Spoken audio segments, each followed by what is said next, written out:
మీ కలలన్నీ సాకారమైన చోట తెల్లాపూర్లో వజ్ర west city. ORR exit 2కి 2, ఫైనాన్షియల్ డిస్ట్రిక్ట్ కి 10 నిమిషాల దూరంలో. 17 ఎకరాల్లో 78% ఓపెన్ స్పేస్, 38 ఫ్లోర్లు, 6 టవర్లు, 2.5, 3, 4 బెడ్రూమ్ ఫ్లాట్స్. కావలసినంత greenery, mega club house, roof top pool. Complete family life కోసం మీ ఫ్లాట్ ఈ రోజే బుక్ చేయండి. Contact number 9589587379. Vajra for better living. ఈ రోజుకైనా ఈ క్షణానికైనా అంబటి రాంబాబు ఇంటిపై దాడి చేసినందుకు లేకపోతే చేయించినందుకు పశ్చాత్తాపం ఉందా, ఉంటుందా అని అడుగుతున్నారు మిమ్మల్ని. అదే క్వశ్చన్ మీకు కూడా పెడుతున్నాను, ఉందా? ముందుగా దాన్ని దాడి అనకండి. దాడి చేయలేదు, దాడి చెయ్యాలి అని అనుకోలేదు. ఆయన జారిన మాటకి సారీ అడగాలని వెళ్ళాం. తర్వాత పరిణామాలు ఎలా చోటు చేసుకున్నాయి అన్నది అందరూ చూసిందే. అయితే 100% ఎవరింటి మీద లేదంటే ఏ వ్యక్తి పట్ల అలా జరగకూడదు. వాళ్ళ ఇళ్ళ అద్దాలు పగిలిపోవాలో, కార్లు పగిలిపోవాలో అని చెప్పి ఎవరు అనుకోరు, నేను అసలు అనుకోను. కాకపోతే కొన్ని పరిణామాలు మనం చేసే పనులకి మనకి తిరిగి వచ్చే విషయాలు ఎలా ఉంటాయంటే కొన్ని మనం భరించాల్సినవి, పడాల్సినవి ఉంటాయి.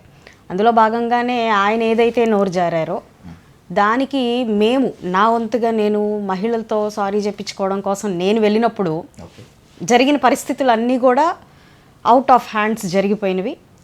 100% అలాగే జరగాలి, ఇలా జరిగితే బాగుంటుంది అని చెప్పి మాత్రం నేను అనుకోలేదు, అనుకోను కూడా. అంబటి రాంబాబు గారు మాట్లాడిన మాటలు, బూతులు ముమ్మాటికి తప్పే.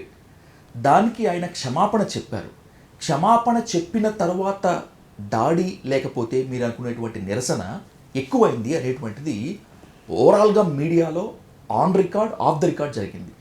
క్షమాపణ చెప్పిన తర్వాత ఎందుకు జరిగింది అది? ముందుగా మీరు అన్నట్టుగా క్షమాపణ చెప్పలేదు. ఓకే, క్షమాపణే చెప్తే అక్కడ ఇష్యూయే లేదు. నేను చెప్పేది కూడా ఈ రోజుకి కూడా అదే, ఇప్పటికి కూడా అదే. ఇప్పుడే రిలీజ్ అయ్యారు అని చెప్పి వార్త వచ్చింది. ఇప్పుడైనా సరే నేను డిమాండ్ చేసేది కూడా అదే, మీరు క్షమాపణ చెప్పాలి, మీరు చేసిన తప్పు అని. వాళ్ళు పదే మేము క్షమాపణ చెప్పామని అంటున్నారు. క్షమాపణ ఎక్కడా కూడా ఈ రాష్ట్ర సీఎంని నోరు జారి మాట్లాడి ఉండకూడదు, నన్ను క్షమించండి, కొందరి మనోభావాలు, కొందరేంటి కొన్ని వందల వేల లక్షల ప్రజల యొక్క మనోభావాలను నేను ఈ సందర్భంగా దెబ్బతీసిన పరిస్థితి, అనుకోని పరిస్థితి అయి ఉండొచ్చు, అనుకోని పరిస్థితి జరిగింది. వయసుకు తగ్గట్టు నేను మాట్లాడలేదు, ఒప్పుకుంటాను. నేను చంద్రబాబు నాయుడు గారిని అనలేదు, బట్ అయినా అలా అని ఉండకూడదు అన్నారు. ఇది క్షమాపణ కాదా? ఇది సరిపోదా, సరిపోలేదా? ఇది 100% క్షమాపణ కాదు. ఎందుకనంటే చంద్రబాబు నాయుడు గారి పేరు తీసే అవకాశమే లేని ఒక సందర్భంలో ఇప్పుడు మీరు నేను ఉన్నప్పుడు మీ గురించి నేను, నా గురించి మీరు మాట్లాడుకోవడం అది సమంజసం. ఓకే, మీరు నేను లేకుండా నేను మీ తల్లిగారి గురించి మాట్లాడినప్పుడు, లేదా ఇంకొక వ్యక్తి గురించి మాట్లాడినప్పుడు, ఇంకొక వ్యక్తి తల్లిగారి గురించి మాట్లాడినప్పుడు అది ఎట్లాగూ సందర్భం అవ్వదు. మొన్న జరిగిన ఇన్సిడెంట్ కూడా అదే. నేను చంద్రబాబు నాయుడు గారిని అనాలి అని అనుకోనప్పుడు ఆ రోజు అసలు ఆయన పేరు ఎందుకు తీయాలి? అక్కడ ఆ సమక్షంలో ఆయన లేడే. పోనీ ఆయనకు సంబంధించిన ప్రస్తావన కూడా జరగడం లేదే.